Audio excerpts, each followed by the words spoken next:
কিরে কেমন আছিস? ভালো রে, বল তোর কি খবর? এই জানিস কালকে আমি টিনার বার্থডেতে গেছিলাম। টিনার বার্থডেতে হ্যাঁ গেছিস? শোন না, কালকে টিনার বার্থডেতে গেছি। তো ও আমাকে দেখে এমন ভাব করছে আমাকে যেন ও চেনেই না।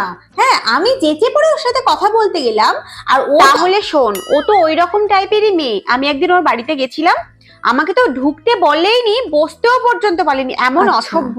তারপরে আমাকে বলছে, দেখ যখন তখন না আমার বাড়িতে চলে আসবি না রে, আমার বাড়ির লোক না ঠিক পছন্দ করে না। মানে তুই ভাব, যখন ওর দরকার আচ্ছা। তখনই ও আমাদের সাথে কথা বলবে, না হলে আমাদের সাথে কাউকে চিনবেই না, কথাই বলবে না। হ্যাঁ তুই কি যেন বলছিলিস? হ্যাঁ শোন না, তারপরে আমি যখন ওর সাথে কথা বলতে গেলাম, ওর একটা বন্ধু আছে না রাহুল বলে, হ্যাঁ ও এসেছিল। ও এসে বাবা আমাকে রাহুল, ও তো আরেক ধরনের পিস। মানে কি যে বাজে ছেলে, কি বলবো। যেমন ও তেমন ওর বয়ফ্রেন্ড।